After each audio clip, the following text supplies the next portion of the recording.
Les invito a abrir sus Biblias en Éxodo capítulo 20 y el día de hoy estamos terminando nuestra serie que se llama Los 10 Mandamientos de Jesús.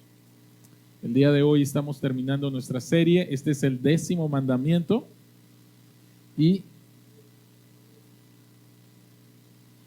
el nombre de este mensaje se llama Deseos.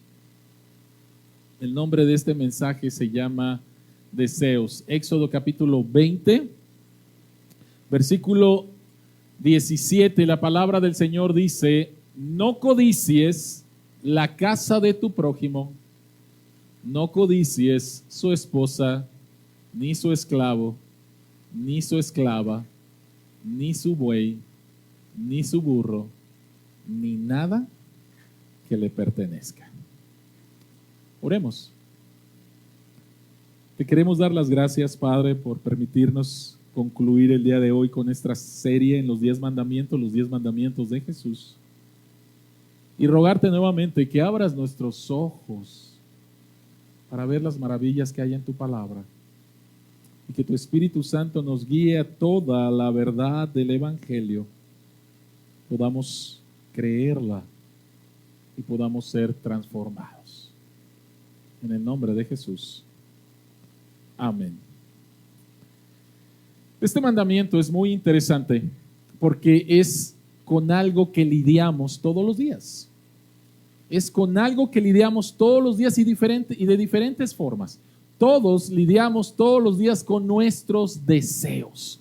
Y en estos momentos, posiblemente algunos de ustedes tienen ya deseos de comer, o tienen deseos de dormir, o tienen deseos de una Coca-Cola bien fría, o tienen deseos de unos tacos, o tienes el deseo de unas vacaciones, o tienes el deseo de tener un novio o una novia, o tienes el deseo de tener un mejor matrimonio, o tienes el deseo de que tu familia sea funcional en lugar de disfuncional, o tienes el deseo de tener un mejor trabajo. Todos los días lidiamos con nuestros deseos. La pregunta es, ¿cómo manejamos nuestros deseos?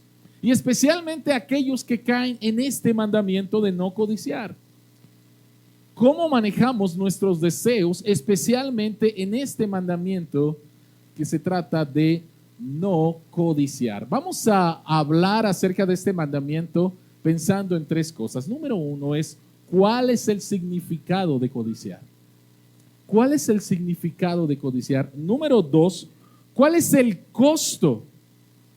¿Cuál es el costo de la codicia? Y número 3, ¿cuál es la cura contra la codicia? Entonces vamos a hablar del significado, del costo y de la cura contra la codicia. Así que hablemos en primer lugar acerca de el significado de codiciar. Codiciar significa desear. Codiciar significa tomar placer o atesorar algo. Y pudiéramos traducir este versículo de otra manera, que sería: no pongas tus deseos sobre la casa de tu prójimo, la esposa de tu prójimo, etcétera, etcétera.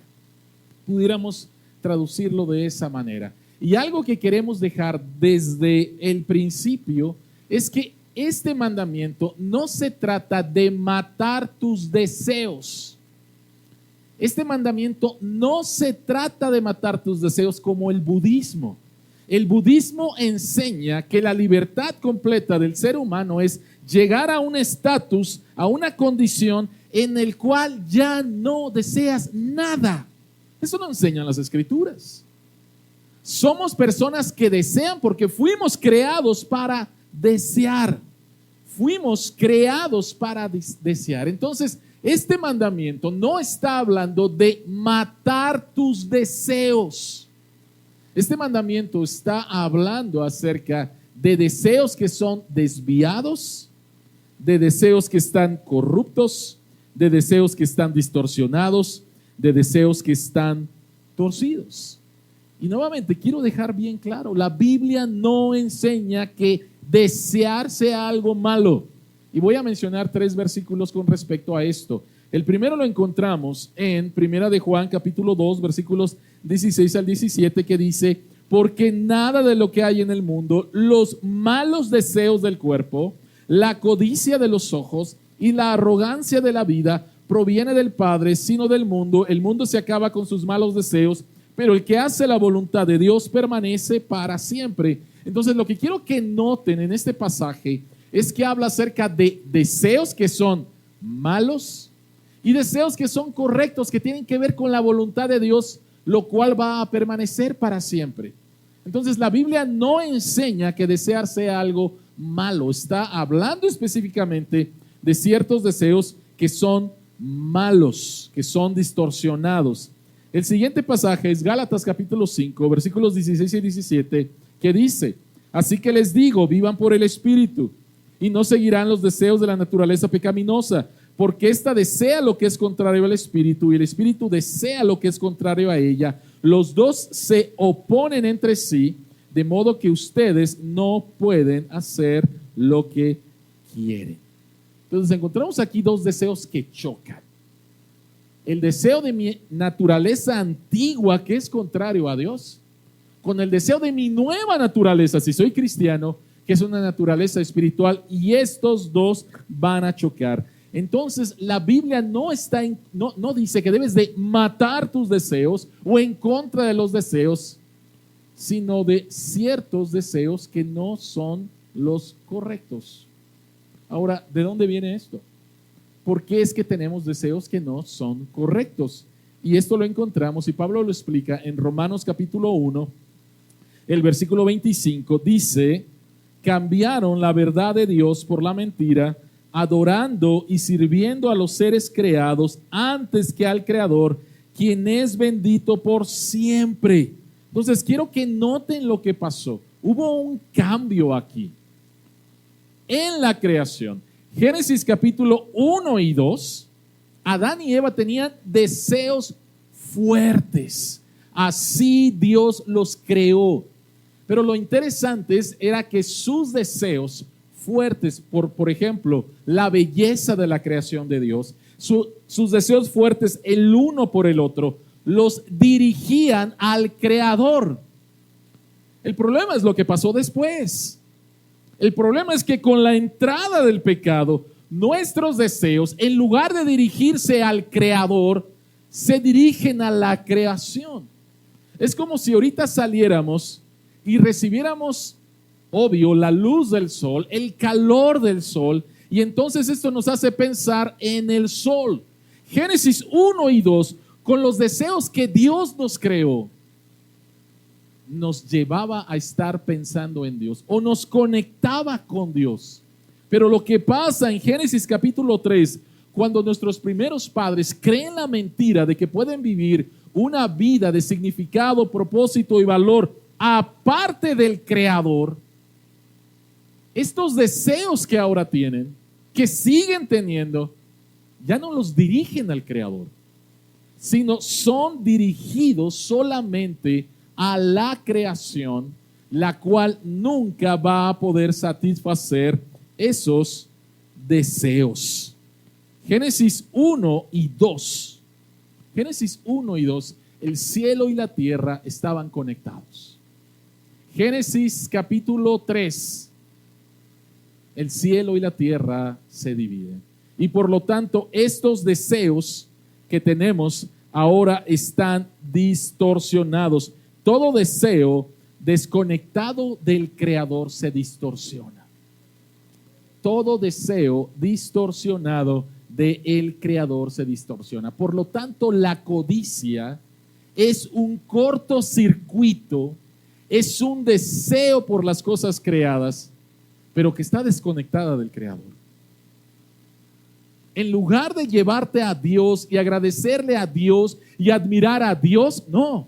Completamente, es un cortocircuito. Ya no hay eso. Y solamente estás centrado en ti. La codicia es un cortocircuito de tus deseos. Y lo que Dios quiere es redireccionar tus deseos. No quiere matar tus deseos, sino quiere redirigirlos nuevamente con el Creador. Ahora, este texto no dice solamente no codicies como si fuera simplemente algo individual. Este texto dice no codicies las cosas de otros. Por lo tanto, esto nos lleva al tema de la envidia. Porque no simplemente no codicies. Y cuando tú codicias lo de otros, eso te va a llevar a envidiar, lo cual no pueden coexistir la envidia y el amor. Cuando tú codicias, lo cual te lleva a la envidia, eso te va a llevar a no amar correctamente a la persona a la cual estás envidiando.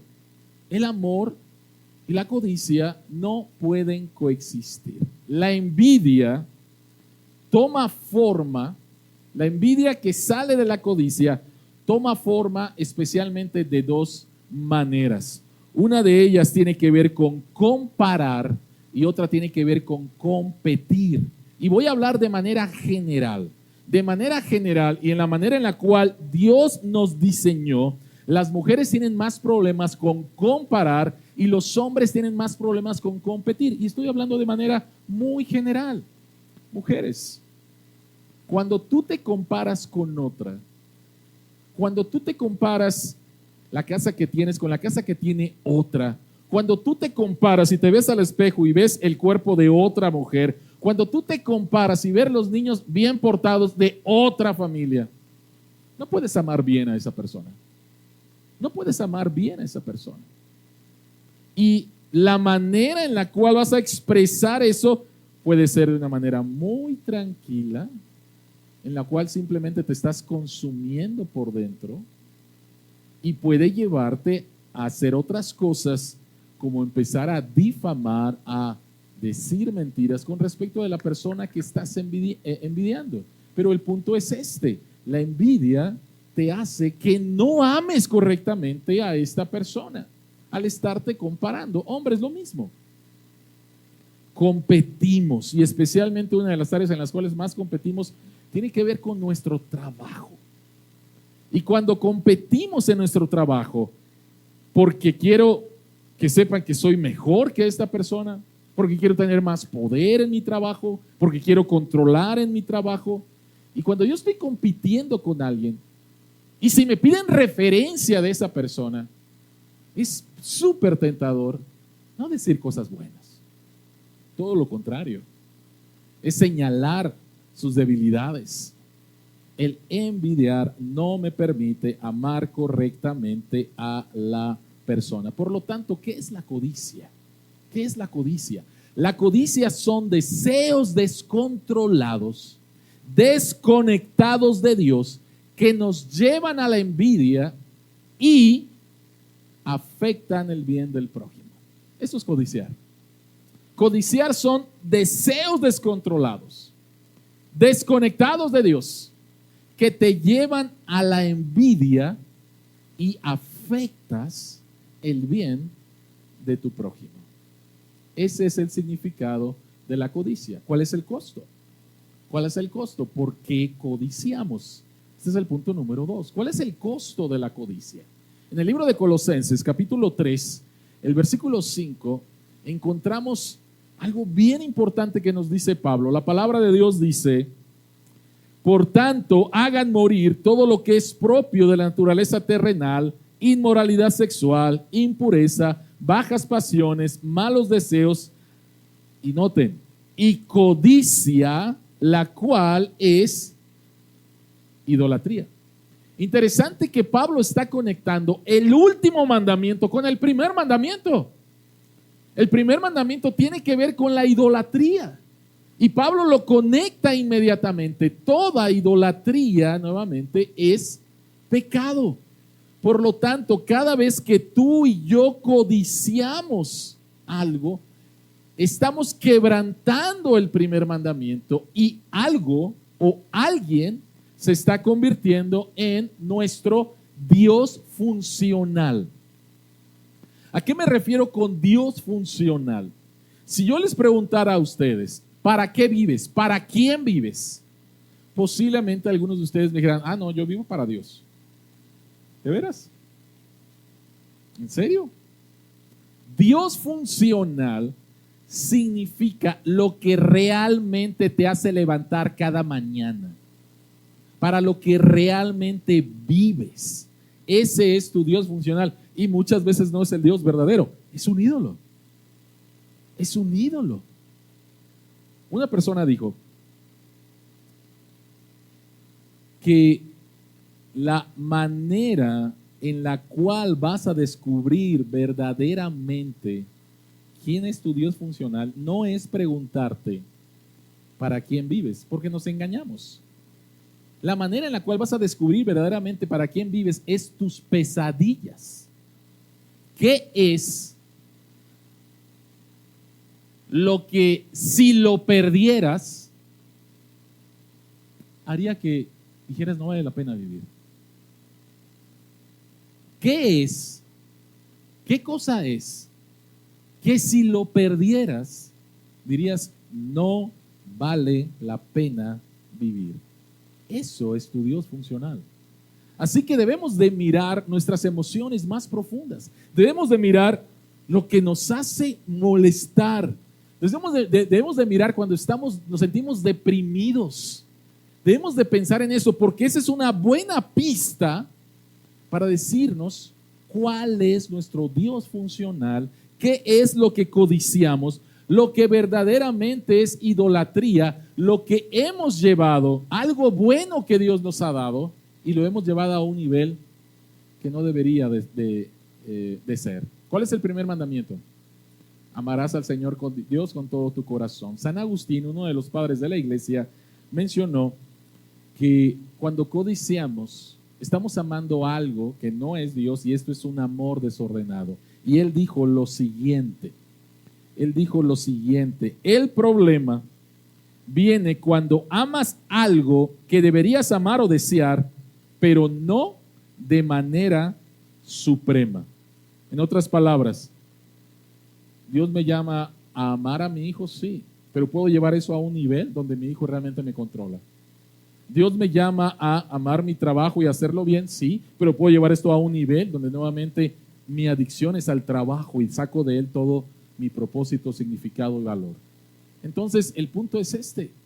El punto es cuando tomamos las cosas buenas que Dios nos ha dado y las llevamos a un nivel que no debe de ser.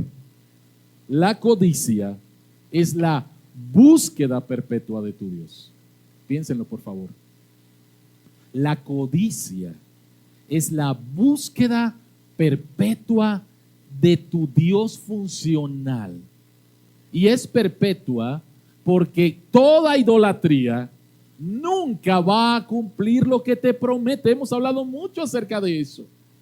Un ídolo promete y al principio medio cumple, pero después te va a exigir, no vas a estar satisfecho y vas a demandar más, pero no te va a dar más. Lo único que va a hacer es esclavizarte y al final es matarte. La codicia es la búsqueda perpetua de tu Dios.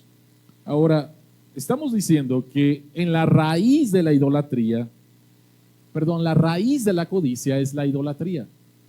Pero también hay otro problema, y es el problema de fallar en confiar en Dios como nuestro dador y como nuestro proveedor. Cuando codiciamos, no tan solo caemos en idolatría, sino también hay una grande falta, una grande falla en confiar en Dios como nuestro proveedor y como nuestro dador. Es muy interesante que en el Antiguo Testamento se le dan a Dios muchísimos nombres, pero en Génesis capítulo 22 encontramos un nuevo nombre que se le da a Dios a través de una experiencia muy difícil en la vida de Abraham. Génesis capítulo 22, el versículo 1 dice, Dios prueba a Abraham y le dice, quiero que me entregues tu hijo al que amas en sacrificio. Y Abraham obedece a Dios, se levanta temprano, toma a su hijo y va al monte Moriah. Y cuando está allá arriba, a punto de sacrificar a su hijo, Dios le dice, detente. Y Dios provee un carnero que es sacrificado en lugar del hijo del pacto, en lugar del hijo de la promesa, en lugar de por medio del cual iba a venir el Mesías. Lo interesante es que después de esa tremenda experiencia, Abraham le pone un nombre a ese lugar y le pone el nombre de Jehová Jireh. Jehová Jireh, que significa el Dios que provee. Significa el Dios que provee. Y Jesucristo explica nuestra falla al confiar en la provisión de Dios en el Sermón del Monte, en el capítulo 6, cuando les habla acerca de este sermón con respecto a la ansiedad. Mateo capítulo 6, versículos 25 al 30, Jesucristo les dice: no se preocupen por su vida, qué comerán o beberán, ni por su cuerpo, cómo se vestirán. ¿No tiene la vida más valor que la comida y el cuerpo más que la ropa? Cuando tú fallas en confiar en Dios como tu proveedor o como tu dador, tú vas a codiciar. Y la codicia te lleva a la envidia. Y la envidia te va a llevar a un descontento. Y el descontento te va a llevar a la amargura. Hay toda una cadena. Codicia, envidia, descontento, amargura. Y lo que Jesucristo está mencionando aquí es acerca de nuestras necesidades básicas. Hablando acerca de cosas que codiciamos. Y Jesucristo dice y pone dos ejemplos. Pone el ejemplo de los cuervos.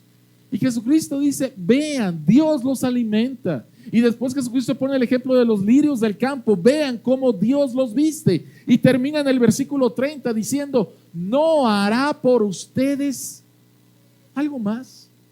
Ustedes son todavía mucho más importantes para Dios que las aves del cielo y que los lirios del campo. ¿No dará Dios para ustedes?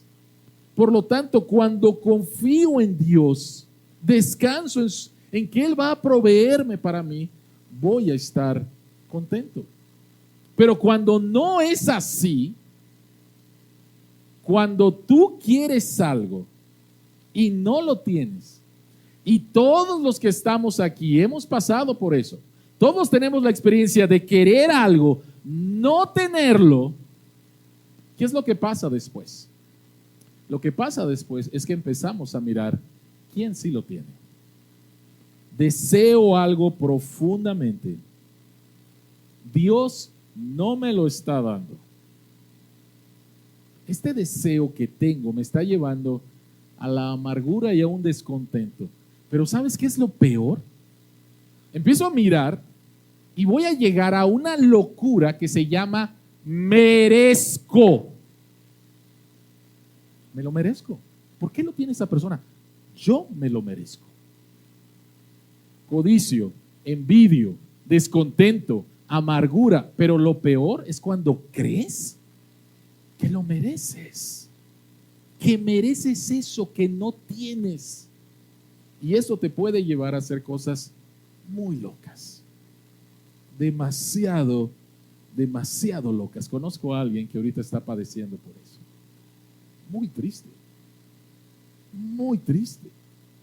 Y está experimentando nuevamente eso, y es doloroso verlo. ¿Cómo el pensar que Dios no lo está tratando bien? Y está sufriendo mucho. Jesucristo contó una parábola que explica un poco acerca de esta cosa de merecer, me lo merezco. Mateo capítulo 25, Jesucristo cuenta una parábola, la parábola de los talentos. Y habla acerca de un hombre que va a hacer un viaje y que llama a sus siervos para que administren sus propiedades durante su viaje. Un talento es más o menos el sueldo de un año. Y a uno le da 5 talentos, a otro le da 2 talentos y a otro le da 1 talento. Y la manera en la cual interpretamos esa parábola regularmente y de manera correcta es enfocarnos en cómo los administradores, los siervos, que fue lo que hicieron con lo que el dueño de todo les dio. Esa es la manera normal, pero creo que nos perdemos en algo y nos perdemos en lo más obvio. que esta persona, el dueño, a uno le dio 5, a uno le dio 2 y a uno le dio 1. Cuando tú no estás contento, cuando tú estás codiciando, ¿sabes qué es lo que va a pasar? ¿Por qué le diste 5 a ese y a mí me diste 2? Eso es lo que va a pasar. Empezamos a un descontento, nos sentimos mal y empezamos a decir: es injusto que esta persona tenga 5 y que yo tengo a 2. ¿Qué ha pasado? ¿Qué piensas que Dios te está tratando mal porque a ti te dio 2 y no 5? Dios no es tan solo proveedor, sino es también el dador. Y en su soberanía y en su santidad y en su generosidad, a uno les da 5 porque Él quiere, a otro les da 2 porque Él quiere. ¿Qué es lo que haces cuando te das cuenta que Dios te da 2 y no te dio 5? ¿Qué es lo que haces? ¿Sí? Si no crees que lo que tienes, lo que eres y la manera en que fuiste diseñado viene directamente de la mano de un buen Dios, vas a estar codiciando. Si no crees que lo que tienes, lo que eres y la manera en la cual fuiste diseñado viene directamente de la mano de un buen Dios, vas a estar codiciando. Y el texto continúa y continúa de manera más específica. No codicies la casa. Si tú no estás contento con tu casa, por chica que sea, por grande que sea, tú vas a estar descontento. No vas a poder disfrutar de eso y vas a estar codiciando lo de otro. Por chica que sea, por grande que sea. Y vuelve y todavía es más específico. No codicies la esposa. Y cuando hablamos acerca de esto, la aplicación inmediata tiene que ver con el adulterio y es correcto. Pero es mucho más profundo. Para todas las personas que están aquí casadas, en esta semana o posiblemente en este mes, has tenido un buen agarrón con tu esposo o con tu esposa. ¿No? Todos los matrimonios aquí son funcionales, ¿no? No, ningún problema. No es cierto. Si no fue ayer, si no fue en esta semana, si no fue la semana pasada, es algo normal. Somos 2 pecadores casados en santo matrimonio. 2 pecadores en un proceso de santificación. Y cuando estás del chongo, ¿sí?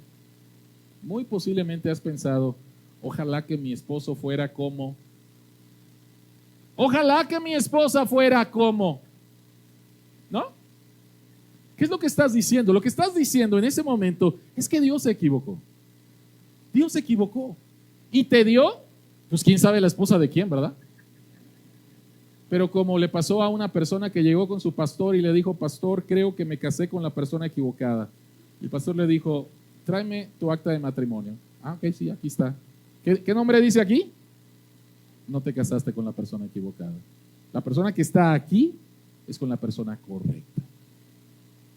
Pero cuando no estamos confiando en lo que Dios nos ha provisto y en lo que Dios nos ha dado, vamos a codiciar. Ojo con esto. No estoy hablando acerca de los problemas de pecado dentro del matrimonio y cómo un cónyuge puede destruir a una persona. No estoy hablando de eso. No estoy hablando de eso. Estoy hablando cuando recibes de parte de Dios y dices no. ¿Y cómo termina el texto? Dice: ni tampoco codicies a su esclavo, su esclava, ni su buey. ¿Qué tiene que ver esto? Tiene que ver con el trabajo. ¿Y qué es lo que pasa a veces en el trabajo? Codiciamos el trabajo de otra persona porque pensamos nuevamente: a ese sí Dios le dio 5, a mí Dios me dio 2. O codiciamos, algunos de ustedes tienen un equipo de trabajo y tu equipo de trabajo es un desastre, ¿sí? Y codicias nuevamente el equipo de la otra persona. En lugar de pensar: bueno, Señor, aquí está, me diste a estas personas. El doctor Gerald decía, y respeto y fui bendecido a través del ministerio del doctor Gerald Nájez, algunos de ustedes lo conocieron, pero él decía, bueno, y estaba hablando de todo el equipo que pertenecíamos, y a veces de manera de broma decía: Señor, con estos bueyes me mandaste a arar, ¿sí? Entonces, bueno, cuando no estás contento, ¿sí? Cuando ¿No crees que lo que tienes, lo que eres y la manera en que fuiste diseñado viene directamente de la mano de un buen Dios? Codiciar, envidiar, estar descontento, amargura, creer que lo mereces y posiblemente hacer cosas muy locas, pero al final es muerte. Es una muerte en vida para algunos. La codicia los está, como dije hace algunas semanas, la codicia, la amargura, el pecado, se está dando un festín con tu corazón. Fallamos nuevamente al no confiar en que Dios es un buen Padre y lo que nos ha dado es algo bueno, lo que nos ha provisto es algo bueno y Él nos va a dar para nuestras necesidades porque es lo que Él ha prometido. Entonces el costo de la codicia es grande, es muy grande. Y la pregunta es entonces, ¿cuál es la cura contra la codicia? ¿Cuál es la cura para la codicia? Vean por favor lo que dice Mateo capítulo 6, versículo 33. Después de que Jesucristo termina su sermón, o mejor dicho, lo termina con esto, su sermón con respecto a la ansiedad, en Mateo capítulo 6, versículo 33, que muchos de ustedes se lo saben de memoria, confío. Y dice, mas buscad, versión Reina Valera, mas buscad primeramente el reino de Dios y su justicia y todas las demás cosas serán añadidas. Entonces, ¿cuál es la cura? La cura no es matar tus deseos. La cura es que tengas deseos más grandes por el reino de Dios. La cura contra la codicia es la transformación de los deseos de tu reino por los deseos del reino de Dios. Esa es la cura. La primera cura, vamos a ver dos. La primera cura contra la codicia, en palabras de Jesucristo, es desear más que venga el reino de Dios que tu propio reino. Una de las cosas que he anhelado al ver la destrucción de mi ciudad, la ciudad donde nací, crecí, venga tu reino, Señor. Esto es horrible. Esto es horrible. Señor, venga tu reino sobre mi vida. Venga tu reino sobre mi matrimonio. Venga tu reino, Señor, sobre esta ciudad. Venga tu reino. El problema es que otra vez luchamos entre mi reino, lo que yo quiero, a la hora que quiero, en el momento en que yo lo quiero. Y esto choca con los deseos por el reino de Dios. Ed Clowney, un pastor que ya está en la presencia del Señor, dijo lo siguiente: la transformación de la codicia en la vida del cristiano es desear honesta y verdaderamente que se haga la voluntad de Dios para el avance de su reino, sin importar las implicaciones que esto tenga en cuanto a la generosidad material. ¿Qué es lo que está diciendo? Al poner mis necesidades y los deseos por lo que quiero y los deseos de que venga el reino de Dios, debería de ser muchísimo mayor. Debemos de convertirnos en un pueblo que anhela, desea que el reino de Dios y su voluntad se haga. ¿Qué nos enseña Jesucristo en la oración del Padre Nuestro? Padre nuestro que estás en los cielos, santificado sea tu nombre. Venga tu reino, hágase tu voluntad en la tierra como en el cielo. Y después, danos el pan de cada día. Entonces, venga tu reino precede al pan. ¿Sí se dan cuenta? ¿Lo han notado? Venga tu reino precede al pan. Pero lo que nosotros hacemos, y puedes notar tus oraciones, ¿cuántas de tus oraciones es el pan, el pan, el pan? De muchas maneras. Y que venga el reino de Dios, pues hasta que me case, hasta que sea rico, hasta que la pase bien, hasta, ¿no? Primeramente es mi reino. Pero Jesucristo nos enseñó es, venga tu reino, hágase tu voluntad, precede a, dame mi pan. Debemos de convertirnos en un pueblo que anhele que la voluntad de Dios se haga en nuestra vida, en nuestro matrimonio, en nuestra familia, en nuestra ciudad. no importando el costo, no importando el costo, porque esto es lo mejor que me puede pasar y esto es lo mejor que le puede pasar a la ciudad. Entonces la manera, la cura de nuestra codicia es empezar a decirle al Señor: Señor, ayúdame a anhelar más, a desear más, no desear menos, a desear más, que venga tu reino. Pero la segunda cura tiene que ver con gratitud. En los evangelios tenemos una historia en la cual 10 leprosos se le presentaron a Jesucristo y le pidieron a Jesucristo que los sanara. Y Jesucristo les dice: vayan, preséntense a los sacerdotes.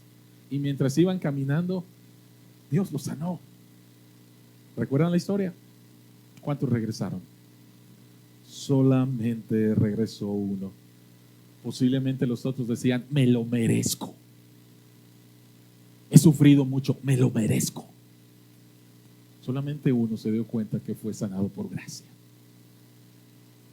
Solamente uno se acercó a Jesucristo a decirle: gracias. Y esto nos recuerda la historia del pueblo de Israel antes de llegar a Éxodo 20 y después de Éxodo 20, un pueblo que fue salvado de la esclavitud, que fue liberado de manera increíble y que en el desierto dicen: estamos cansados de maná. Queremos los melones, queremos las cebollas, queremos el ajo, queremos los tacos de Egipto, queremos nuevamente la carne de Egipto. Y de repente dices, te das cuenta de la locura que hace cuando codicias. Cuando codicias, empiezas a ver la esclavitud como algo bueno. ¡Qué loco! ¡Qué loco! Empiezas a ver lo que era algo extremadamente malo y lo empiezas a ver como algo bueno. Primera de Tesalonicenses capítulo 5 versículo 18, posiblemente algunos de ustedes también se lo saben de memoria, y si no, es un buen texto para memorizar, que dice: den gracias a Dios, leamos, den gracias a Dios en toda situación, porque esta es su voluntad para ustedes en Cristo Jesús. La clave de este versículo es en Cristo Jesús. ¿Por qué es la clave de este versículo en Cristo Jesús? Den gracias a Dios en toda situación, porque esta es la voluntad de Dios para ustedes en Cristo Jesús. ¿Por qué en Cristo Jesús es la clave? Romanos capítulo 8, versículo 28 y 29 dice, ¿qué dice? ¿Se lo saben de memoria? Mas todas las cosas ayudan a Dios, ayudan a los que aman a Dios, a los que han sido llamados conforme a su propósito. Ahora, esa palabra, ayuda para bien, todas las cosas ayudan para bien para los que aman a Dios. ¿Qué significa el bien? Y el bien está definido en el versículo 29. Y el versículo 29 dice que la voluntad de Dios y ese bien es que tú seas conformado más y más a la imagen de Jesús. En otras palabras, que tú te parezcas a Jesús. Ese es el propósito de Dios. El propósito de Dios no fue simplemente salvarte y dejarte ahí, ¿no? Con tu corazón lleno de codicia, con tu corazón lleno de lujuria, con tu corazón lleno de control, con tu corazón todo centrado en ti. No, Dios te salva de tus pecados para después salvarte de ti mismo.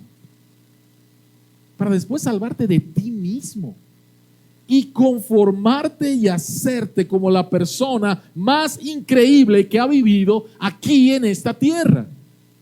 Esa es la voluntad de Dios, ese es el plan de Dios.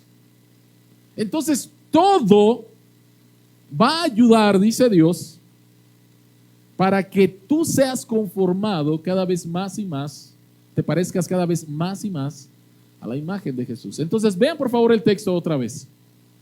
Den gracias a Dios en toda situación. Al estar escribiendo esto y pensar en toda situación, inmediatamente Acapulco. Y posiblemente al estar escuchando esto, en toda situación, ¿de veras en toda situación? en lo que está pasando con mi esposo, con mi esposa, con mis hijos. No tengo trabajo, estoy enfermo. ¿En verdad te refieres a eso?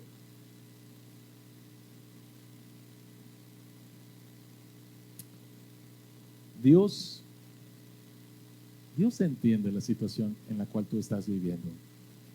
Dios no es inhumano.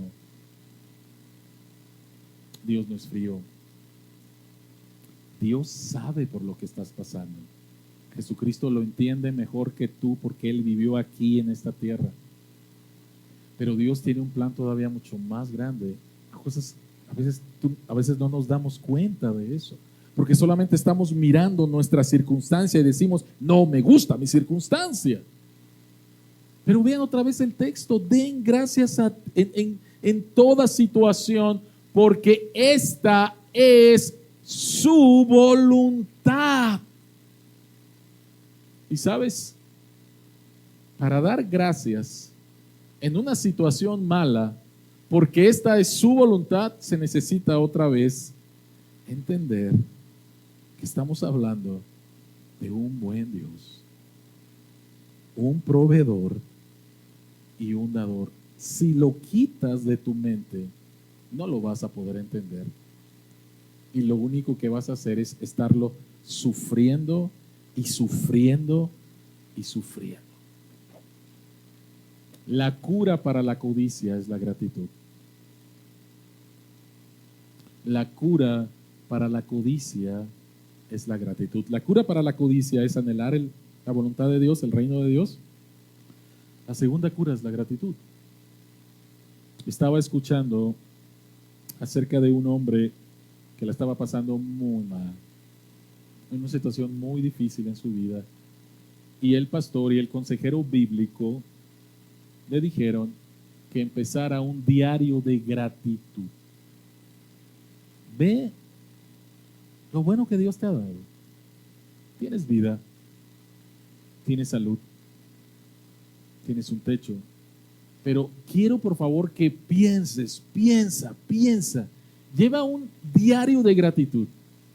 Y esta persona empezó a escribir ese diario y el consejero le retó, y te reto a que pienses en que esta situación que te está haciendo sufrir le puedas dar gracias a Dios. Y esta persona empezó con su diario y con el paso del tiempo, no fue de la noche a la mañana, descubrió y experimentó que lo que estaba viviendo y la manera en la cual Dios lo estaba tratando era algo bueno. Era algo bueno. Pero lo aprendió nuevamente con el tiempo, pensando en lo bueno que es Dios y en todas las cosas que a veces las damos por sentada y no como un buen regalo de nuestro Padre Celestial. La cura para la codicia tiene que ver con la gratitud. ¿Por qué? Pablo escribe en Romanos 8:32, el que no escatimonia a su propio Hijo, sino que lo entregó por todos nosotros, ¿cómo no habrá de darnos generosamente, junto con Cristo, todas las cosas? La necesidad más grande que tú tenías, pero que no anhelabas, la necesidad más grande que tú tenías, pero que no anhelabas, era tu propia salvación. Y lo que Dios hace es que nos da lo mejor de Él. Nos da su Hijo amado y lo entrega por nosotros. Ustedes ya lo han escuchado muchas veces. Jesucristo vivió la vida que tú y yo no podíamos vivir. Murió la muerte que tú y yo merecíamos morir. Dios entregó lo que más quería, su precioso tesoro, su propio Hijo, su Hijo amado. Y si Dios te dio eso, ve el texto. ¿Cómo no nos dará juntamente con Cristo, no aparte de Cristo, juntamente con Cristo, todo lo demás? Todo lo demás. todo lo demás, por lo tanto puedes estar confiado, aún en medio de tu sufrimiento que no entiendes. Puedes estar confiado, el que no escatimó ni a su propio Hijo, ¿cómo no nos dará juntamente con Él generosamente para todas las demás cosas? Esa es la cura para la codicia. Oremos. Padre que estás en los cielos, conoces nuestros corazones. Y a veces, Padre, nos perdemos, aún conociéndote, Señor. De repente nuestros corazones, Señor, anhelan otras cosas. Elevamos, Señor, a un nivel que no es correcto, que no es sano, otras cosas. Y en lugar de conectarlas contigo como el buen dador, el buen Padre, las vemos, Señor, como un fin en sí mismo. Y al no tenerlas, nos enojamos, nos molestamos. O al tenerlas, Señor, nos perdemos. Ayúdanos, Señor, a reconectar nuestros deseos contigo. El poderte ver en el aire que respiramos, el poderte ver en la ropa que tenemos, el poderte ver en la familia que tenemos, el poderte ver en el trabajo que tenemos, el poderte ver en la salud, o el poderte ver en la enfermedad, o el poderte ver, Señor, en toda situación y verte como lo que eres, quien nos amó de tal manera que entregó lo más preciado, a Cristo. Padre, ayúdanos a reconectar nuestros deseos contigo y que entonces los deseos por tu reino, los deseos porque se haga tu voluntad aquí en la tierra, sean los que nos dirijan. A ti y solamente a ti sea toda la gloria, la honra y la alabanza